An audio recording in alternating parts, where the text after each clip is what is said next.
The Suez Canal. This strip of water is the gateway between the East and the West. It has moved products all around the world and made headlines when it suddenly stopped in March 2021.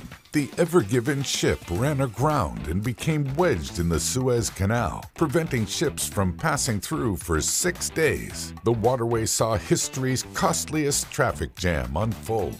Billions of dollars were lost, as you'd expect when you block off the trade lifeline of the world. Let's take a look at the Suez Canal. Numerous attempts have been made to connect the Mediterranean Sea and the Red Sea since antiquity. Even the ancient Egyptians were interested in connecting the Nile to the Red Sea at one point. After thousands of years, a historical figure you wouldn't expect began to entertain the idea: Napoleon. Upon discovering the ancient Egyptians' plans during one expedition in 1804, the French emperor immediately got to work on plans to connect the seas. Sadly, the project ended up being another Waterloo for him, as he and his team had incorrectly gauged that the canal would require locks to function. In 1859, nearly 60 years later, the Suez Canal Company tried its hand at the gargantuan task, and construction finally began. With the combined efforts of nearly 1 million Egyptian laborers, construction of the much sought-after canal ended 10 years later in 1869. Unlike the Panama Canal, the Suez Canal does not utilize a system of locks to raise or lower ships passing through its waters, thanks to the fact that the Mediterranean Sea and the Red Sea's Gulf of Suez have roughly the same water level. Ships taking the 101-mile journey from Port Said to Port Suez, or vice versa, can do so largely uninterrupted.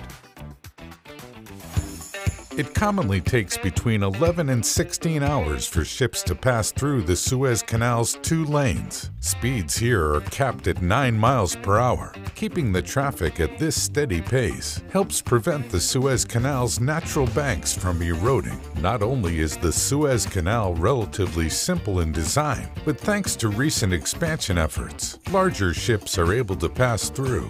Ships with beams of up to 254 feet can pass through the canal with ease. Carrier ships that have up to a 66-foot draft can pass through.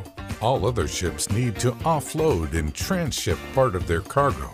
Smaller ships owned by the Suez Canal Authority can temporarily take on some of the carrier ship's precious cargo, returning it once the larger ship passes through. Further expansions are being planned for the Suez Canal, as more and more ships of increasingly larger sizes find themselves passing through. One expansion project was the new Suez Canal, which runs parallel to the original one for part of the way. After its completion, the maximum number of ships the Suez Canal could accommodate daily nearly doubled from 49 to 97.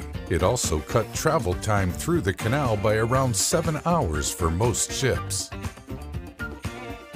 If the Suez Canal were to go out of commission for even a few days, it would spell disaster for the world economy. 30% of all global container traffic, and subsequently 12% of all global trade passes through its waters. On a daily basis, the ships carry up to $9 billion in cargo. This figure is only expected to go higher as the Suez Canal continues to shatter its record for the number of ships passing through the strategic waterway on a given day. This strip of water is undoubtedly one of the most important routes in the world. Ships passing through save thousands of nautical miles on their journeys. Without the canal, they'd have to go all the way around the African coast, which adds 11,000 nautical miles to their route. In one way or another, we've all benefited from the Suez Canal's existence. Let's hope there are no more Ever Givens in the canal's future.